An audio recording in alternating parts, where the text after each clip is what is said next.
નમસ્તે વિદ્યાર્થી મિત્રો, આજે આપણે સ્વાધ્યાયનો છઠ્ઠો દાખલો કરવા જઈ રહ્યા છીએ. આ દાખલામાં એક ચામાચીડિયું હવામાં 1000 કિલોહર્ટ્ઝ આવૃત્તિનો ધ્વનિ ઉત્પન્ન કરે છે. જો આ ધ્વનિ તરંગ એક પાણીની સપાટીને મળતું હોય તો પહેલું પરાવર્તિત ધ્વનિની અને બીજું પારગમિત ધ્વનિની તરંગ લંબાઈ કેટલી હશે. હવામાં ધ્વનિની ઝડપ આપણને આપી છે 340, પાણીમાં ઝડપ આપી છે 1486 મીટર પ્રતિ સેકન્ડ.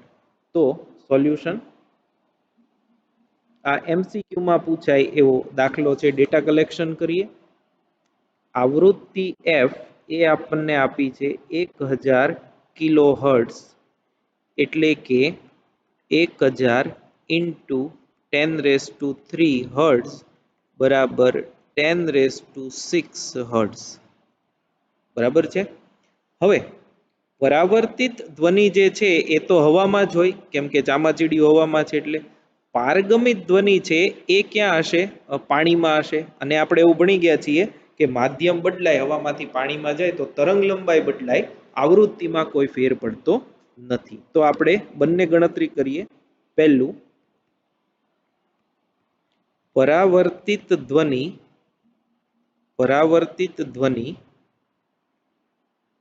હવામાં જ હોવાથી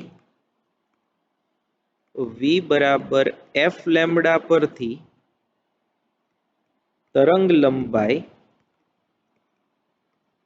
લેમ્બડા બરાબર v upon f, therefore lambda in air બરાબર v in air divided by f, therefore lambda in air બરાબર v એ છે 340 ના છેદમાં 10⁶, એટલે એ તો આપણને ખબર પડી જાય 3.4 into 10⁻⁴ મીટર અથવા તો 0.34 મિલીમીટર. આ પરાવર્તિત જે ધ્વનિ મળે છે એની તરંગ લંબાઈ થઈ. એવી જ રીતે બી, પાણીમાં પારગમિત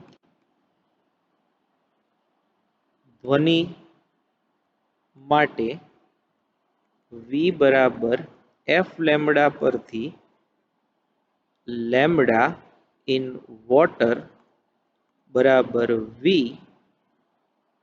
in water divided by f, therefore lambda w બરાબર આ થશે 1486 divided by 10⁶, એટલે આ થશે 1.486 into 10⁻³ મીટર અથવા તો 1.486 મિલીમીટર.